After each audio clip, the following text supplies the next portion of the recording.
Welcome to Commercial Real Estate Pro Network CRE PN Radio. Thanks for joining us. My name is Jade Aaron Gross. This is the podcast focused on commercial real estate investment and risk management strategies.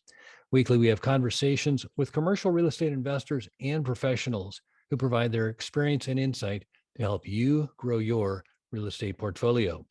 Today, my guest is Neal Bawa. Neal is a technologist who is universally known as in real estate circles as the mad scientist of multifamily. Besides one of the most in-demand speakers in commercial real estate, Neal is also a data guru, a process freak, and an outsourcing expert. Neal treats his $1 billion multifamily portfolio as an ongoing experiment in efficiency and optimization. And in just a minute, we're going to speak with Neal about real estate disruptive trends, tokenization, and property or prop tech. But first, a quick reminder, if you like our show, CRE PN Radio, there are a couple things you can do to help us out. You can like, share, and subscribe. And as always, we encourage you to leave a comment. We'd love to hear from our listeners. Also, if you want to see how handsome our guests are, be sure to check out our YouTube channel. You can find us on YouTube at Commercial Real Estate Pro Network. With that, I want to welcome my guest, Neal Bawa. Welcome back to CRE PN Radio. Thanks, Darren. Good to be back on the show. I'm so glad that we're able to make this happen. Before we get started, if you could take just a minute and share with the listeners a little bit about your background. Sure. I'm a tech geek that is obsessed with the idea of disrupting real estate, using big data, using analytics, using systems and processes that the industry typically doesn't support, and also using an army in the Philippines, so using business process outsourcing to create better, more powerful, more scalable systems. I am not running a real estate company. I run a technology firm that currently is interested in real estate. Who knows, maybe tomorrow I'll be interested in something different. So it's a tech company that believes in scale. It believes in behaving just like any other Silicon Valley company. And big data is our holy grail. It's our Bible. It's what we go by. It forces us to do things that we wish it didn't force us to do, like moving from one city to another every goddamn year, because the data points to a new city every single year. And that means that we have to, unlike most indicators that you interview, we have to rebuild our connections and networks every 12 months. I appreciate you sharing that. I was looking in my notes here, and the last time, or one of the last times we spoke was at the beginning of the pandemic. Mm-hmm. And I think we kind of did a little talk on, what do you expect to happen? And in just listening to your introduction there, you kind of sharing with listeners a little bit about your background, commenting on moving to the different cities. I'm curious, has that always been the case, or is that more prevalent now post-pandemic? It's more prevalent for the industry. For me, it hasn't changed at all. So pre-pandemic, I was already in 13 metros in the US. I had properties in 13 metros in the US. So post-pandemic, I've only added 4 cities to that list. So I've always been following cities. I've never bought the argument that small metros in the US, especially the ultra small metros, are far riskier, because while in itself, that argument makes sense. A metro that has 150,000 people is not as diverse as a metro that has 1 million people. So that makes sense, right? But the problem is that argument is made in a vacuum. And whenever you make arguments in a vacuum, they end up being wrong. But here's the other half of the argument that nobody's talking about. Well, that 1 million person metro, we'll call it Phoenix, we can call it Austin, you can call it lots of different metros. Those 1 million person metros have seen massive increases in prices, massive declines in cap rates that do not match the rent increases. So when people are paying 50% more for a property where rents are only 15% higher, there's this risk that has been created there, that delta between 15% and 50%, that 35%, you know what that delta is? Risk. And so as these cities, as the risk is increasing, as you keep paying up and up and up and up, you have to compare that risk with paying a lot less in a smaller metro. So what has happened over time is that, starting the 80s, 90s, when real estate made more sense, all of those smaller cities were far riskier. But today, the risks have adjusted and the bigger cities have become riskier and the smaller cities are still risky. They just haven't gotten any riskier, right? So when I go to Idaho Falls and I make a building from scratch that costs me $170,000 a unit, and it's a townhome and a family of 3 will live there for 5 years, I see that as less risk than paying $400,000 a unit for a value add apartment complex in Saratoga, Florida. I'm not talking about Los Angeles, right? I just saw a $406,000 door property built in the 1980s sold in Saratoga, in Sarasota, Florida, right? So when you can see $400,000 unit prices in Sarasota and in Atlanta and Dallas, my question is, what does it cost to build that asset? And the answer is a lot less. But we were always taught to say, never buy an existing asset at more than 60 or 70% of its replacement cost, because that gap, that replacement cost gap, is the value that you're creating, and it gives some headroom for the price to go up.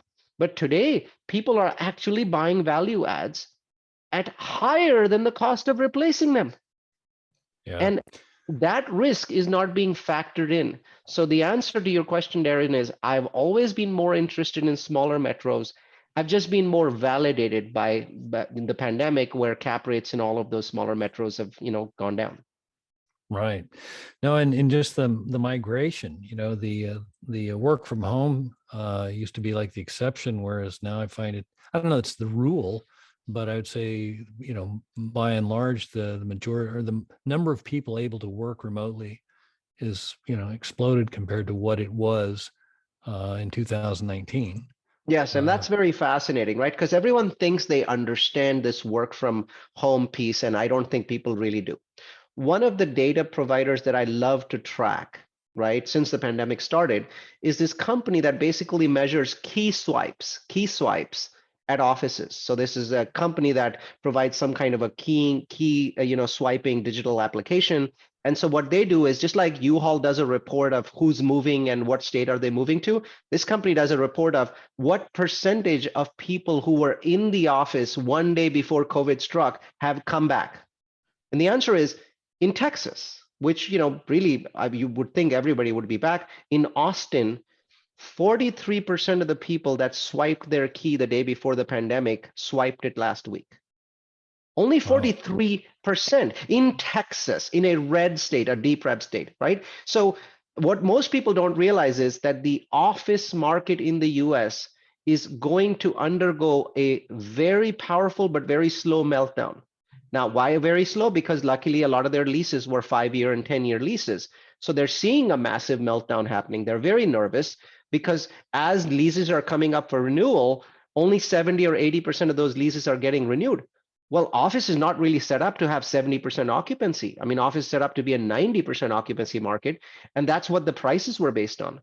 So if they are indeed going to end up with 70% occupancy compared to where they were before, there's going to be an enormous and massive meltdown there. And that should tell you how big this movement, this remote work movement is. And maybe that 43% example is excessive, but I think it makes the point that we do not think 2 years after the pandemic, when people are vaccinated, people have boosters, there's even there's drugs available like Paxlovid that you can take if you get COVID. Why are today not 90 or 100% of the people back? Because something has fundamentally changed in the psyche of both managers and employees. We don't go back to that world anymore. And if we don't go back to that world, yes, you are right, Aaron. These smaller metros are the ones that are gaining. I'm tracking population gain. And there's a small metro that I'm very active in called Idaho Falls. It's the second largest metro in Idaho. It's about a third of the size of Boise. And everyone that I talk to over there says, I've always wanted to come back to Idaho Falls, but I didn't have the choice. The people that are going to Idaho Falls are coming basically from two directions. They're coming from Salt Lake City, right? Because a lot of Idahoans are Mormons, and so they come from that Salt Lake City area, and then they come from Boise, which is getting very, very expensive. It's the most overpriced city in the United States at this point in time. So they're coming from those two directions, and they're still seeing very reasonable price. And I'll tell you what reasonable means, right? So of course, prices in Idaho Falls are going crazy, right? Rents have gone up, some crazy number. Home prices have gone up 31%, but they're starting from a low base. So I'm Right. renting beautiful, brand new 3-bedroom, 2.5-bath units that I just finished building in Idaho Falls. So they're done. And I'm renting them for $16.95. Wow. So for $16.95, somebody can basically get into a beautiful townhome that no one has ever lived in before. It's amenitized, it's got dog parks, it's got, barbecue pits, it's got a backyard, but it's still at $16.95. You see how much headroom there is. Yeah. No, and just again, one of the primary reasons that market is growing is just this fundamental shift. And like, I love the fact that you found a different source, because I think most of the time the source that's quoted or cited is the moving, the U-Haul Mhm. kind of thing. And pre-pandemic, I think the focus was always a metro area with jobs, Mhm. jobs, right? That was kind of you needed to have X number of people, X number of employers, growth, some sort of, those were kind of some of the measurements that I think people, typically use to determine whether or not you were in a grow population or a non-grow. And but just this fundamental shift where it's not even, like you cited, we've got the vaccinations, we have everything we needed to get back in the office, but we're not going back to the office, and people are finding these new places that whether it be for cost or just a place they wanted to live, but it's really, I feel like where is the population going to? It's not as predictable as it once was, based on just large metros, lots of employers, lots of jobs, kind of thing. I, And I disagree on that a little bit, Darren. So I'm going to come back to you and say my data doesn't suggest that. Here's what my data suggests.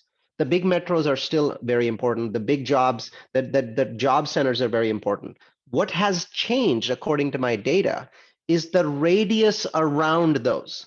So in the past, the radius around the big metros was basically an hour, right? That's how far you can basically drive for work.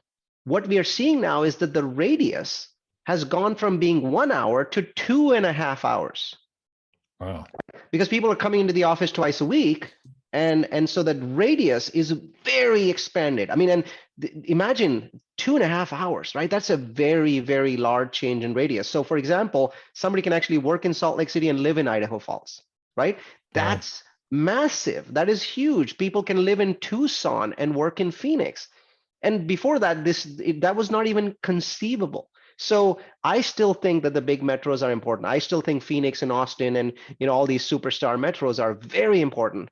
But the radius has expanded tremendously. And so what we are doing is we're now only exclusively looking at value adds between the 1 hour radius and the 2 hour radius.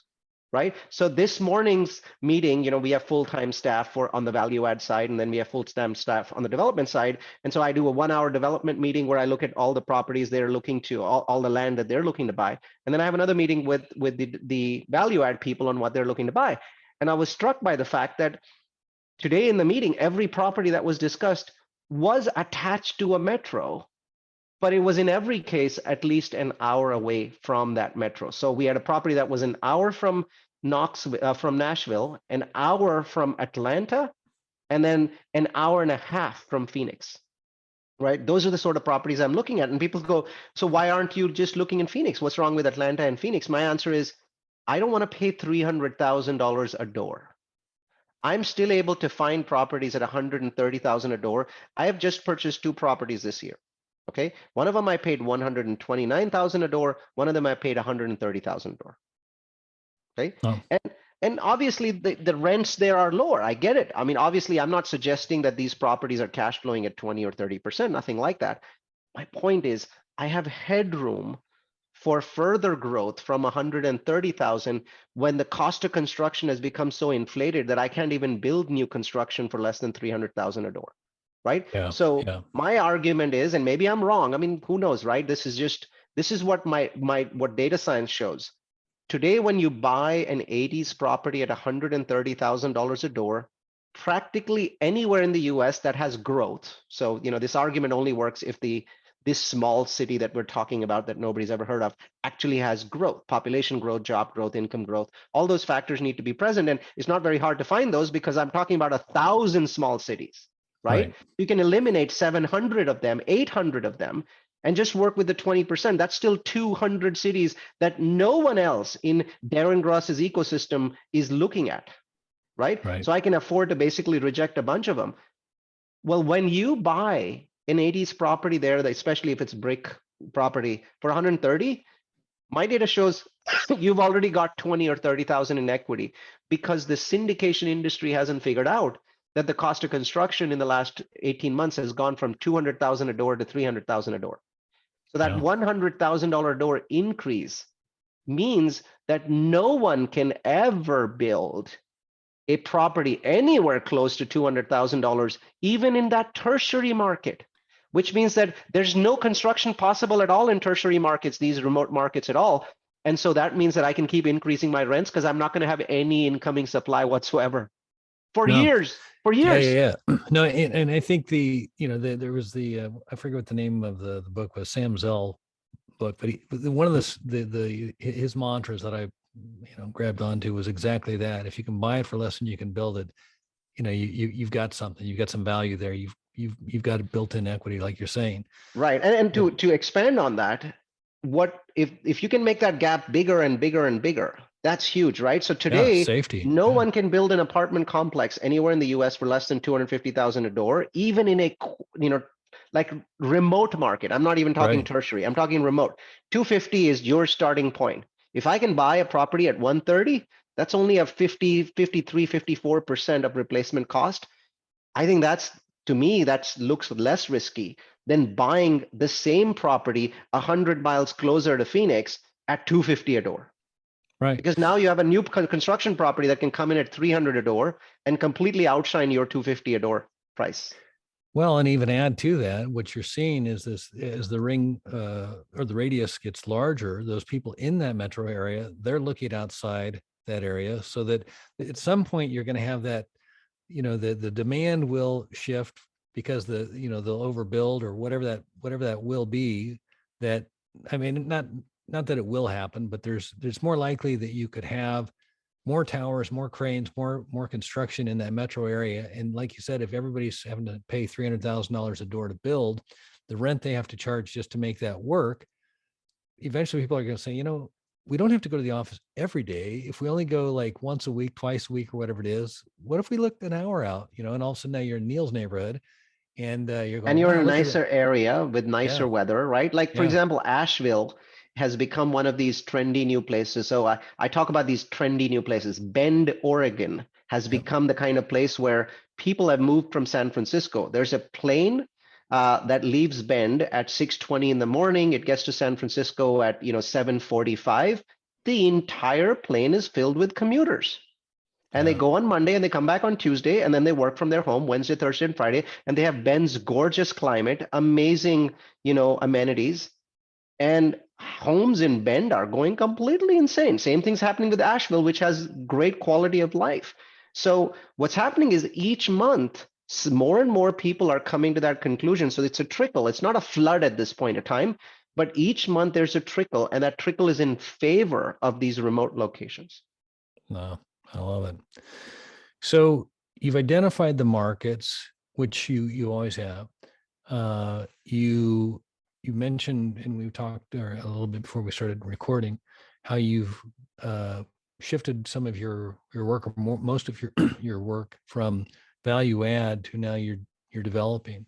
Mhm. Um, in these markets where you're finding these opportunities, can you describe the percentage of projects you have that are build new versus uh, value add multifamily? Right now, I think it's about 70-30. So 70% of the time we build and 30% of the time we hold for value add. And some of it is also because our investors do not want 100% new development. They still want the tax benefits that come with value add property. They want the negative K ones. They want the cost, segregation, and so do we to shelter our own income. So I don't think that the ratio is ever going to go below 30% for value add. But I think the optimum ratio today is build in 70% of the cases and buy in 30% of the cases. And one of the things that we're doing that people really like is that as some of these value add properties are selling, we're actually we're 1031ing the money into new construction properties.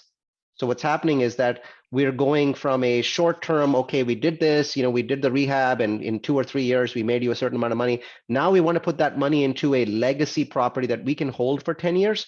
And if we do new construction, the cash flow is high enough so that for 10 years, we can hold it and take the cash flow to 8%, 9%, 10%, 11%, and just hold that property for 7 or 8 years, as opposed to doing the typical 2.5-year flip that we've been seeing in the marketplace. And so we have a lot of investors, the more, let's just call them investors with more white hair, that really like that concept of I'll start with value add and then move into new construction with my profits.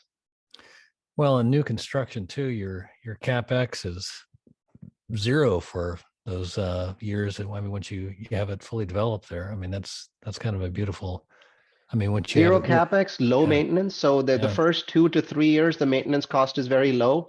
Most of the maintenance that happens in year one is basically just billed back to the builder because it's the property's under warranty. So we tend not to have much of a maintenance budget in year one. Year two onwards, it starts to trickle up, but it takes a good 10 to 15 years for it to reach the level of a value add in terms of maintenance costs, right? Because so many items in the property are under warranty. So, and again, I'm not a huge fan of new construction. I'm not a huge fan of new construction. I'm a huge fan of value add.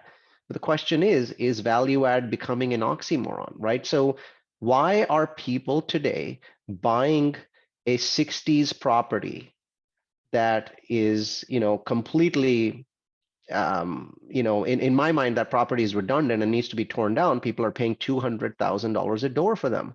And I have a hard time trying to, understand the value add story there. It's very difficult for me to wrap my head around it. So it seems that price only works if cap rates continue to compress, and they are decompressing. They are decompressing, and rents continue to increase, which they are. So on the one side, the story is good. We are, I looked at the numbers for last month for April 2022, and they looked very good. It's not like we're going to get the kind of rent increases we saw last year, but this year on its own looks very strong. So on the one side, the rent story is very good, but on the cap rate side, I challenge anyone to come to me and say they have not seen a difference between, today's May 11th and what they were seeing on March 11th. The answer is that if they're saying that, they're lying. We are seeing more and more properties being rejected, especially the 70s and 80s product. Lenders that were at 75% LTV are now at 65 or 70% LTV. We're also seeing that people who were buying under cap 4, the lenders are simply not playing. They're not playing. And the cost of rate caps has gone through the roof. I mean, a year ago, a $35,000 rate cap today costs $400,000. That's 11 times the rate cap cost. So if you're Say it looking one to more cap time. your Sorry. interest rates. Oh, okay, got you. To cap your interest rate there. Right. So if you're looking Okay. to cap your interest rate, it's going to cost you basically $500,000 today. Right. Compared to $35,000 or $40,000 before. So obviously that's a cost that has to get added on. And everything goes towards the cost of the project. So I'm very grateful that I am currently not engaged in the process of buying a value add property, because this is a very, very difficult time. It's a very sticky time to be there. I am engaged in selling them, so I'm on needles and pins and hoping that the sales go through. Right. The other side of the coin there. So let's talk a little bit about property tech, prop tech.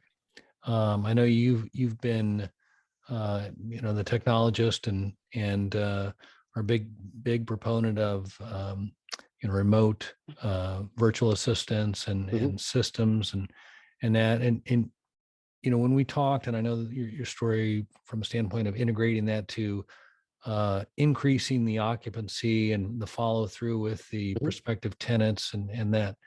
How do you see prop tech? Has it changed? Has it grown since that kind of a base? Are you using it more in different ways, or? So I'll give you an answer there that may not sound like a positive answer. So I am not seeing the industry use outsourcing substantially more than I was 4 years ago. So I'm kind of the unicorn in terms of how aggressively I use outsourcing. So for every one person full time that I hire in the United States, I hire two people in the Philippines, usually on the same day, and that one person in the US to two in the Philippines ratio has been consistent now for 5 years. So we haven't changed that ratio. We haven't seen any need to change it. And people ask us, so what do those two people in the Philippines do? And the answer is everything. They do, operations, they do investor management, they call investors, they help us, build websites, they help us manage our properties, they make delinquency calls. And you might say, oh, so are you a property manager? The answer is no. We pay a regular property manager. We just basically build an efficiency layer on top of them, and that gets us a lot of NOI. When I'm paying $6 to a trained Filipino who makes 10,000 delinquency calls across a portfolio of $1 billion, that is a huge accelerator that no property manager in the US has ever been able to achieve. Not once, not a single property manager. Take the biggest property manager in the United States, they still don't have a call center like we do, right? So we've managed to do amazing things. And obviously, if you're wondering in terms of what that has done to our returns, all you have to do is go to the look at the logo behind me, growcapitalist.com, scroll down, and right there you'll see our track record. And I'm pretty sure you'll see some amazing numbers there. So it has incredible benefits, but I haven't seen anyone else in the industry build call centers the way that I have. I have obsessive belief in business process outsourcing and how it can completely revitalize a business or give you a advantage that nobody else can catch up to. I believe in that, and I've been validated by doing it over 5 years, but I haven't seen the industry do it much. I have not seen, I see people hiring virtual assistants to do basic work, but not the way we've integrated them into our flow. I mean, as far as we're concerned, even right yesterday, I was picking Employee of the Year awards. We just basically have two sets of them: Employee of the Year in the Philippines, Employee of the Year in the U.S., Rookie of the Year in the Philippines, Rookie of the Year in the U.S. We do as many summits in the Philippines as we do in the US. So we've integrated them so well that from our perspective, there really isn't much of a difference between a person working in the Philippines or not. They have their own managers, their own directors, their own staffing people. They hire and fire on their own. So it's a large service organization. I think it gives us tremendous advantages. I have not at this point seen enough people in the industry do that. And if they're doing it at a very surface level. So that part of technology, it hasn't disrupted what people are doing in real estate. Sure, there's a few disruptors like me out there, the mad scientists that are out there, but we're not having a big impact. I think the bigger impact of technology that we're about to feel is in that tokenization realm that I also like to talk about. I think that one is far more disruptive and coming at a far greater speed than most people think.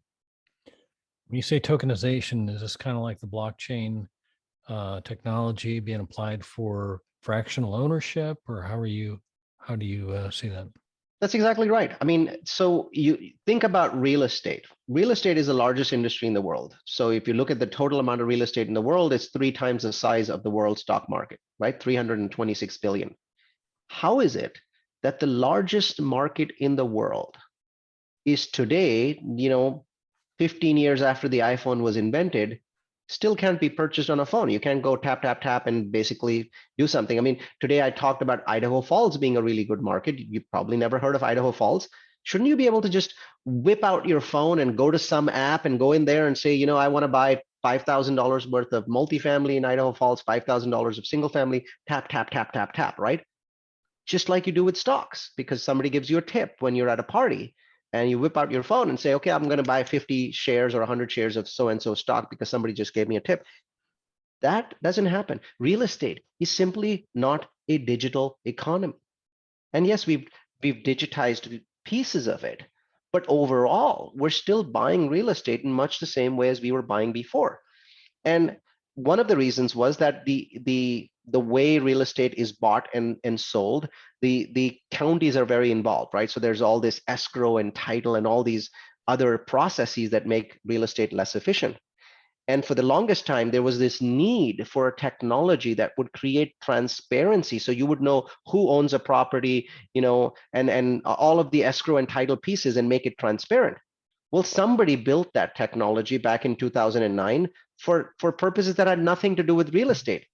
Blockchain was built to host Bitcoin. And as time, went on, blockchain became something much bigger than Bitcoin. It became much bigger than cryptocurrency because people realized that the backend technology of blockchain was simply superior to the web technology we use today. Because if we are doing something with Gmail, we're on a Google server. If we're doing something with Outlook, we're on a Microsoft server. It's all walled gardens. And what blockchain does is from the very beginning, it's designed to be both extremely secure and extremely visible at the same time. And no one can manipulate it. It's not a walled garden. It's actually an unwalled garden. It's designed to never be walled. So now you have the capability of a property basically that has been sold.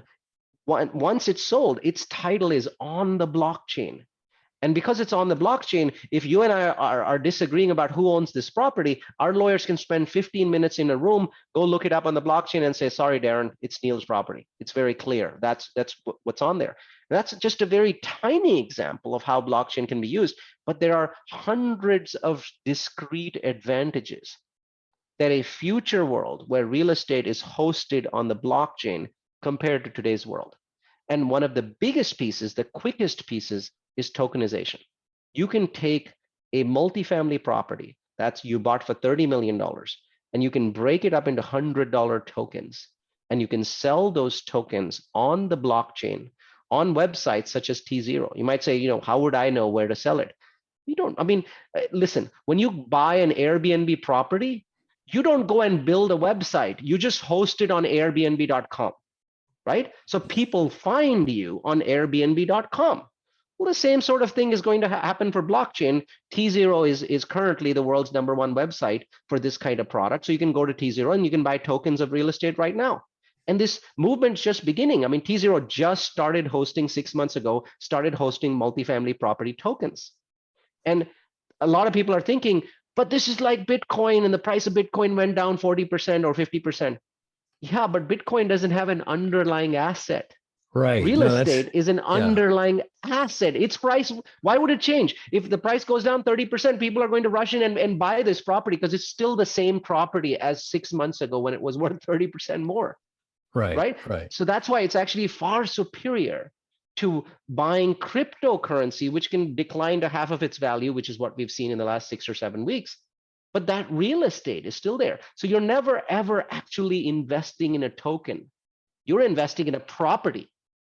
And that property's ownership is held in a token on the web. No, I think the whole tokenization thing and just the blockchain is just it's an amazing technology to be able to track, fractional and for you, Neal, to make an independent transaction, irrespective of the sponsor of the deal, your token, you can then fractionalize that token, can you not?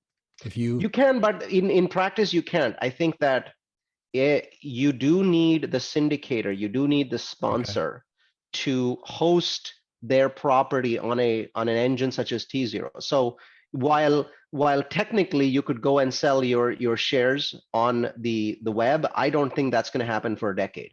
I think what is going to happen is over the next 2 to 3 years, if you're a major syndicator and you're selling or buying a $30 million property, you're not going to be able to get money from investors unless you say, yes, I am going to host a small number of my shares as tokens on T0. And so if you need to sell your shares, you can go to T0 and you can transact independently. You can go to the property and you can sell your tokens there, right? And maybe you can make extra money there. But for the moment, it's primarily liquidity. In the long run, I think that we will actually see values going up. The stock market, when we got to the point where anyone could transact in the stock market, especially millennials with the Robinhood app, we saw prices go up. And I think that will happen with real estate over the next 3 to 4 years as it becomes a truly liquid transactional asset class. Today, you cannot sell real estate in a day or a week or even a month. Yeah. But you're about to enter a world where you cannot imagine not being able to sell it in an hour. And Right. that's tokenization. That's a sea change. That's an enormous change. No, and if I just want to make sure I understand right, because I mean, what I vision and kind of heard you say, and then you said, no, wait a minute a second. So having a property, so the syndicator lists the property on the T0 Mhm. site. So that's basically the host of the blockchain for that property.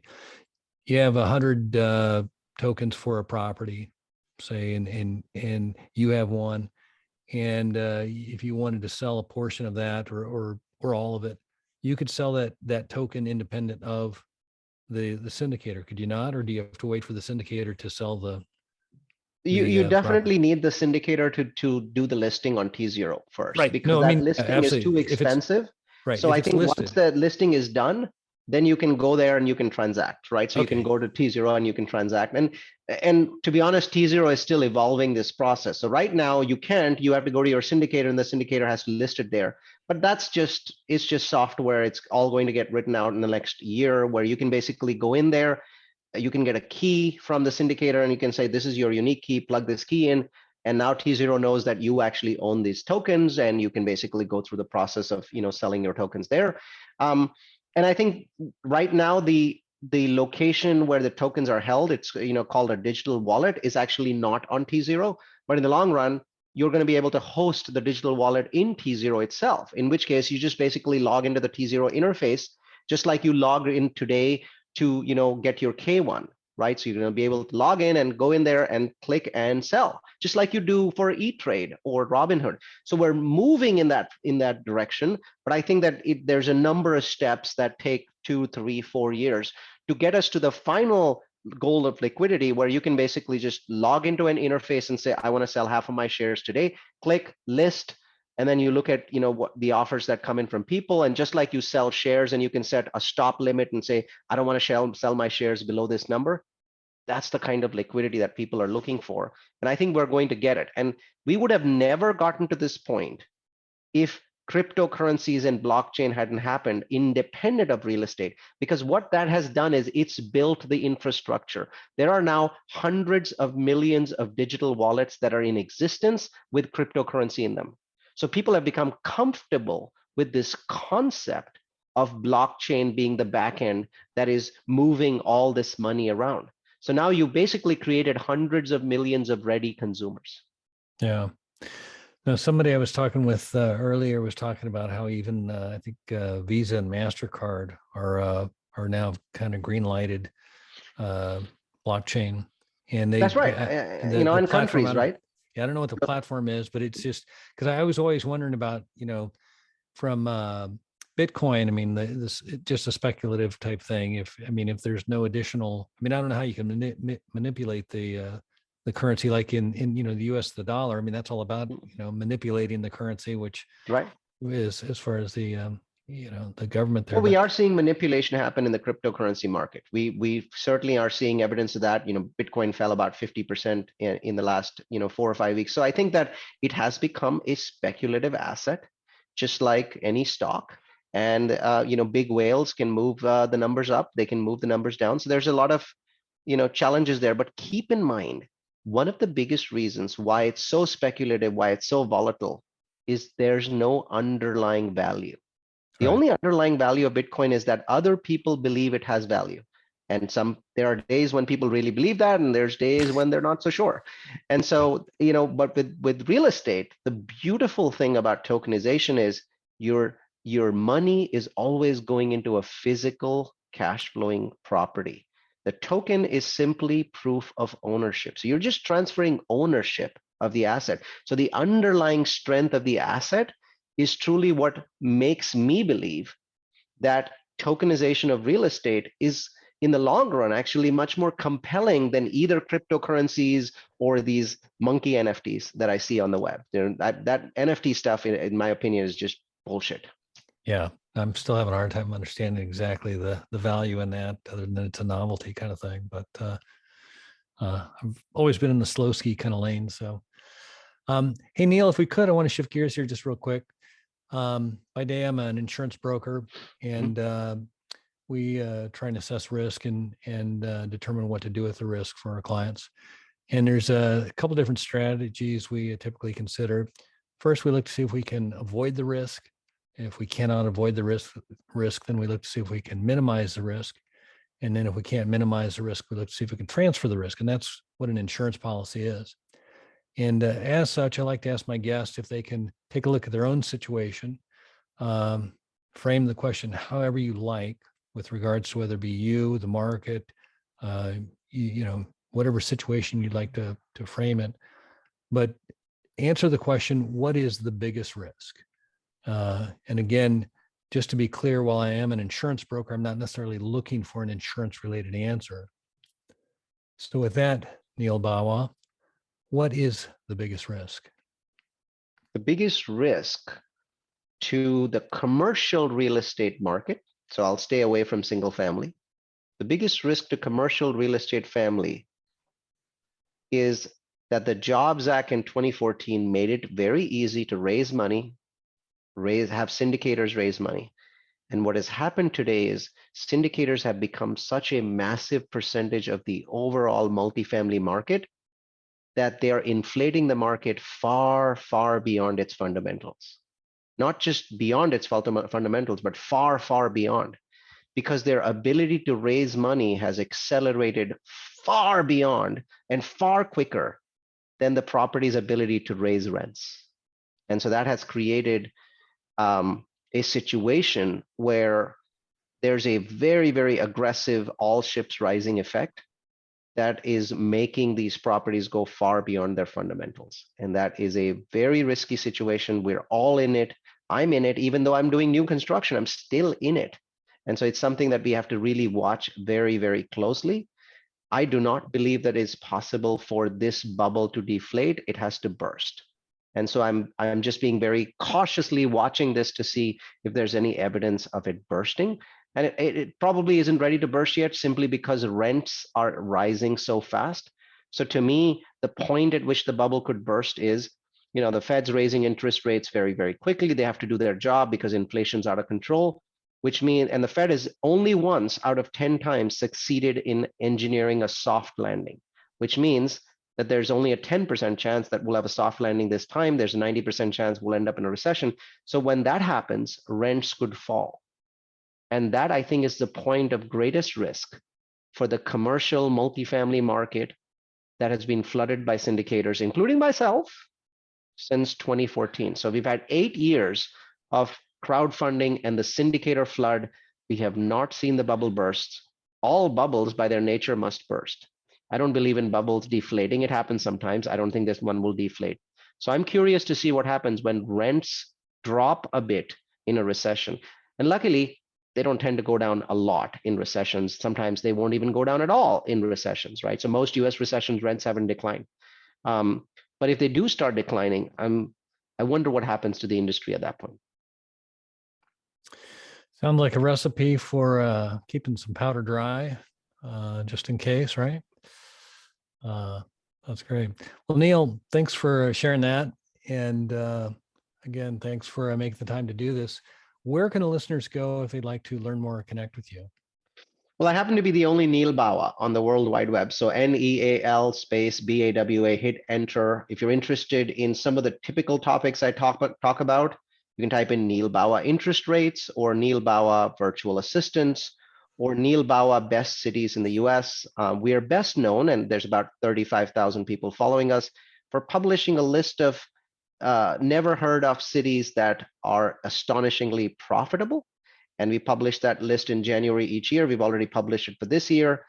We picked dark horses. Some of those have done incredibly well, like San Antonio was picked as a dark horse 3 years ago, and now is the lowest cap rate market in the United States. Who would ever thought of San Antonio being the lowest cap rate market in the US? But check out the latest CBRE market report. We said 3 years ago, this market is going to be extraordinarily low cap, and now it's happened. So we pick markets like that every year. So check out, our website is multifamilyu.com. That's multifamily followed by the letter u.com. There you can see our 20 plus webinars. I'd like to invite everybody to my latest webinar, which is on the 25th of May, which says what is the impact of inflation and interest rates on all of real estate, not just commercial real estate. And I believe there'd be about 3,000 attendees there. So the best way to interact with us is through our webinars. Awesome.